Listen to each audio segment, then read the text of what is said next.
States. A trial in Detroit provides a vivid example of the grip cocaine can have on a person's life. A mother was sentenced to life in prison for turning her teenage daughter over to a rapist in exchange for crack. The story from Ed Garston. On the evening of She was 13 years old.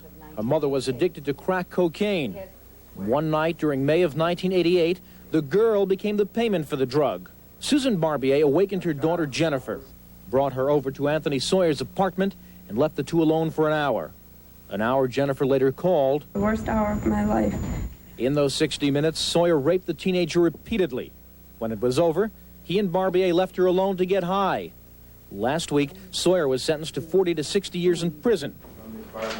For Susan Barbier, though, the sentence would exceed even the recommended maximum of 10 to 25 years, despite a letter she wrote to the judge saying she had been punished enough. Ms. Barbier, do you have anything you'd like to say to the court before I pass sentence? No, Your Honor, everything I had to say, put it in the letter I've written to you. Your actions in this case were reprehensible. The act in itself is terrible.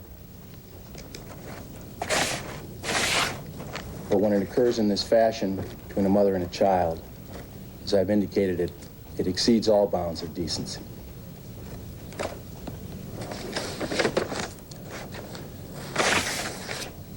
Therefore, Mrs. Barbier, it is the sentence of this court that you be committed to the custody of the Michigan Department of Corrections for the rest of your natural life.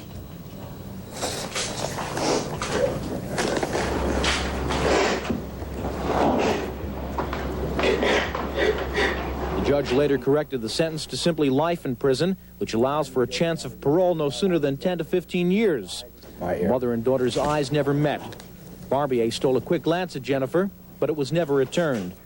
The teenager whose mother swapped her for drugs now lives with her three younger siblings, her father and his wife. But the ordeal of the last year is not quite over. She's not sure what to think of her mother. She's going to be confused. I don't think that's ever going to go away. She's the only victim that has my home phone. I've allowed her to call me when she chooses to do so. And I think it's one of the saddest cases I've ever seen. Ed Garston, Detroit.